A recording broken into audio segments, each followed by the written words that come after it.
welcome back. I am Margaret Esfahani, and I am here with Sister Shireen from Brahma Kumaris. Welcome, Shireen. Hi, Margaret. How are you today? Great, great. Wonderful.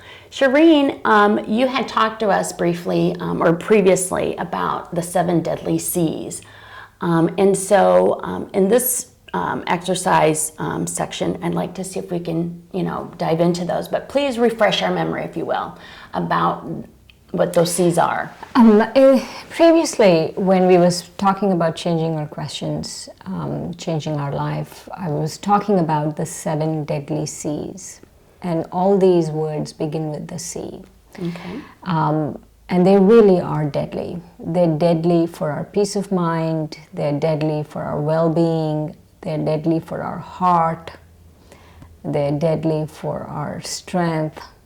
And so they really sap us of energy, sap us of good feelings, pure wishes, all of those things. Right. And so the 7 C's are controlling, Okay. cynicism, comparison, condemning, criticizing, competitiveness, and comparison. Okay. Yeah, I can see how it would be very easy to fall into a trap of using those 7 C's and those 7 characteristics in a negative way. And just by sheer habit, we can fall down very fast. Right. So help us. I was thinking about the 7 deadly sins. Yes. In the Bible, and I was thinking these are as bad as those. Because those, I think, there's a moral code, and to keep society and individual, happy. Yes. They were created, but here I feel it's not society, but us as individuals really get affected. I like the fact that you differentiated that, that it is easy for the deadly sins in terms of a societal consequence, but the 7 C's in terms of an individual soul consequence. Right. And so that's where we're talking. Yes. Okay. So let's do a meditation, and I'm going to pick cynicism. Okay. And I want our audience to understand that this meditation can be used for all the other C's. For example, if you want to transform criticism within the self. So one of the first things we have to understand about this is we have to understand that we want to change. Okay. That it's not good to keep comparing. It's not good to keep being cynical.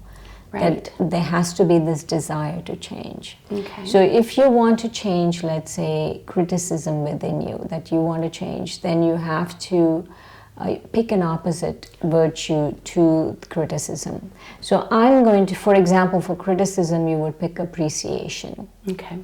But for now, for today, I'm going to pick cynicism. Okay. And the opposite virtue I'm going to pick is trust. Okay. So I just want to make sure I understand really quickly that when we do these exercises, it could be any of the 7 C's that you have described in our previous chapter. But more importantly, when I do the exercise, I pick a virtue to replace that C. Right. Okay. Right.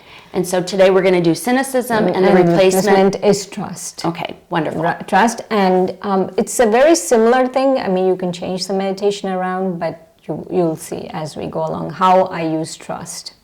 Excellent. Well, let's have at it, please. All right. So let's begin by breathing in and out deeply.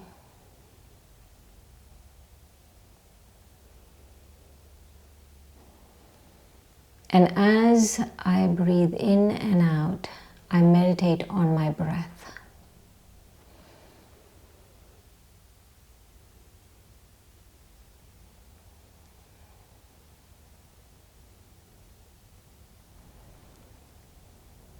And I go within. And I tell myself, I want a clean mind. I want to cleanse my mind because I deserve a clean mind. And it's within myself. It's all in my hands to clean my mind.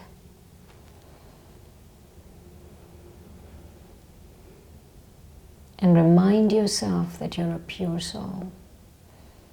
And originally your mind was clean and pure.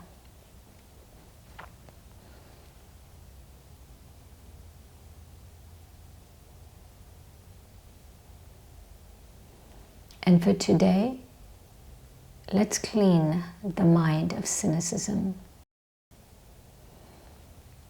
And the virtue we will pick is trust. Trust as opposed to cynicism.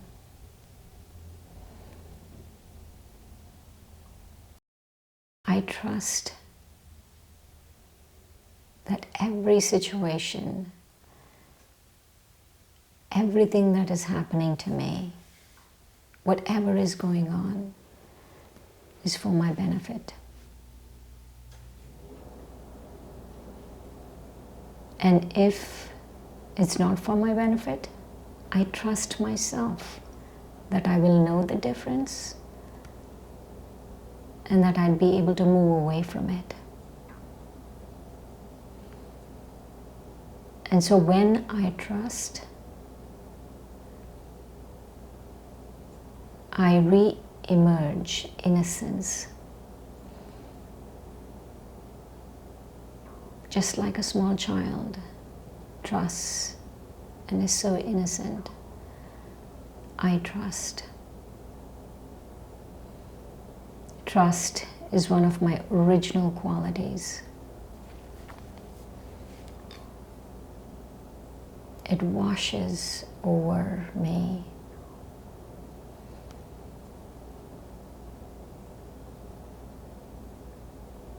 And as I begin to reflect on trust,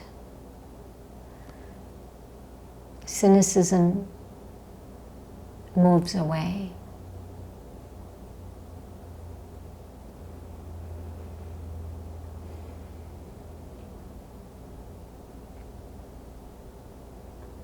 It moves far, far away.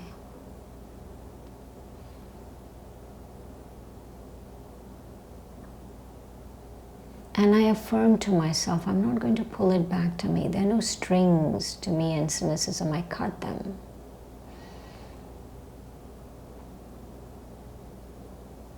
I cut the strings and I tell myself, I trust. I trust, I trust, I trust. I trust good things will happen to me. I trust there's benefit in every situation.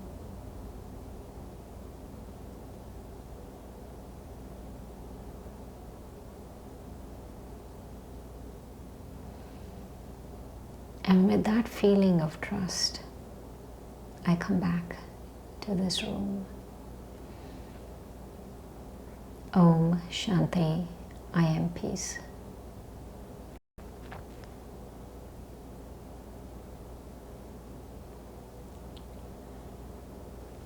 Om Shanti, Shireen. Thank you. Wow.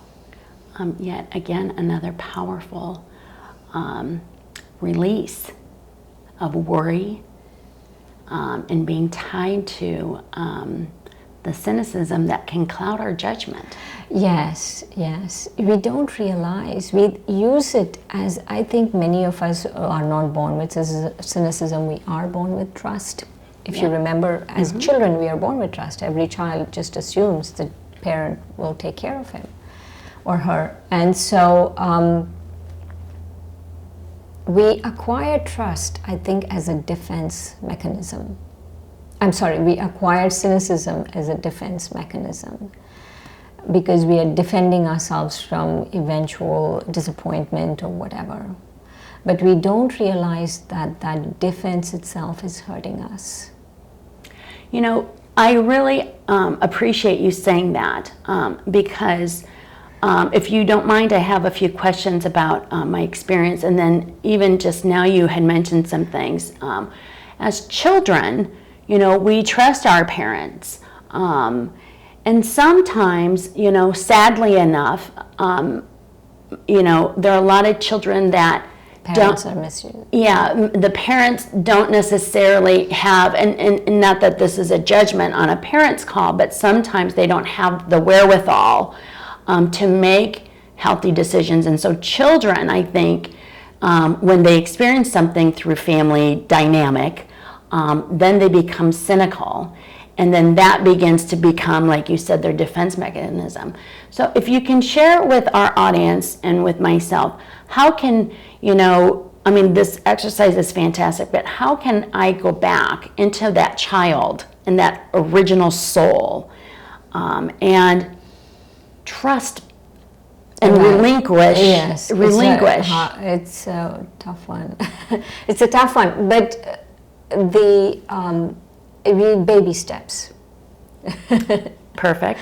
Baby steps, because trust is a big issue, no? Yes. Especially, let's say things have happened that you really cannot do, but baby steps. But one of the steps that we have to remember, one of the things we have to remember is cynicism is not helping us. Correct. It's not defending us anymore. Even though we're using it as a defense, it's not defending us anymore. Right, and that makes a lot of sense. And cynicism has that connotation of almost immediate negativity. Right. And if, like you said, with baby steps, maybe you don't take such a big event in your life to start with. Maybe you take something as, okay, I'm going to trust that I'm going to make it to work in the 15 minutes with the traffic, and not be cynical, you know, and then gradually go into or more. Actually, even more than like traffic and going to work and stuff like that. Trusting like some situation, no? Let's say I'm expecting something. I'm expecting a promotion at work and I didn't get it. Okay. Yes, that's a great example. Right? And so instead of being cynical, trust that there is something better for me. And what I've noticed is, as hard as it is, once you start trusting that you attract good things to you. Sometimes cynicism, you attract negative things to you. Yes. It's almost like a self-fulfilling prophecy. Correct. You know, so you're attracting that. And so we've tried cynicism, we have tried all of these things, and it applies to all the other C's too. We've tried them, and now it's good to try the trust. Right. Try the opposite virtue. Right. Try the opposite virtue. Right. That makes a lot of sense because I do wholeheartedly agree. What we believe, we put out there, and that's what comes back to us. And so reversing that mindset and trusting that maybe that promotion, yes, it would have been great, the extra money would have helped, et cetera, the prestige, but maybe I could possibly have failed or something in that role. So I have to trust that that was not meant to be. Yeah, but not point. even to think in terms of I could have failed in the role or this or that, because again, that's cynicism. So you caught me. See how good she is, everybody? Good job, Shireen. So it's cynicism. You just be innocent. You know, children are innocent. They don't think too much. I think thinking is overrated. Yes, we talked about all those thoughts. Right, thinking is overrated. Just don't think too much. Just very gradually go into a space of just trusting. I trust. Well, I think that's an excellent advice. And I do believe that with baby steps, we can achieve the other side of cynicism.